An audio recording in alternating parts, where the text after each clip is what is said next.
Friends, ఈరోజు egg curry చేస్తున్నాను. దాని ప్రాసెస్ అంటే చూపిస్తాను మీకు. ఉడకపెట్టాను ఆనియన్స్, టమోటా, పచ్చిమిర్చి. 1 స్పూన్ ఆయిల్ వేసుకోండి. పెట్టిన తర్వాత ఆనియన్స్ వేసుకోండి. సో ఒకటి పచ్చిమిర్చి. ఆనియన్స్ నూనెలో బాగా ఫ్రై అవ్వనివ్వండి. అల్లం వెల్లుల్లి పేస్ట్ దంచుకొని వేసుకుంటుంది. కలుపుకోండి. అడుగంటుకోకున్నట్టు కలుపుతూనే ఉన్నాను. అల్లం వెల్లుల్లి పేస్ట్ పచ్చివాసన పోయిన తర్వాత కలుపుకోండి. కరివేపాకు వేసిన తర్వాత కలపాలి. పచ్చివాసన అంతా పోయి మంచి స్మెల్ వచ్చిన తర్వాత కలుపుకోండి. టమోటా వేసుకోండి. వేసుకొని కట్ చేసుకున్నాను. వేసుకొని కలుపుకోండి. ఉప్పు మీ టేస్ట్ తగ్గట్టు వేసుకోండి.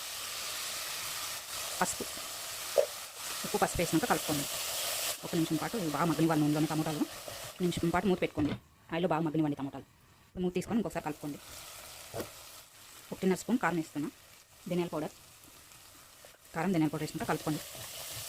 మూత తీసుకొని ఒకసారి కలుపుకోండి. నిదానంగా కలుపుకోండి. ఇవంతా ఇరిగిపోతాయి కదా. ఇలా కట్ చేసుకొని ఫ్రై చేసుకుని సూపర్ ఉంటుంది.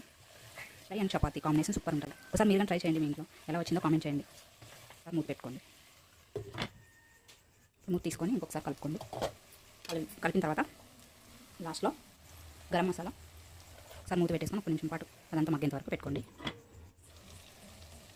అయిపోయింది. ఇప్పుడు మూత తీసేసి లాస్ట్ కొత్తిమీర వేసుకోండి.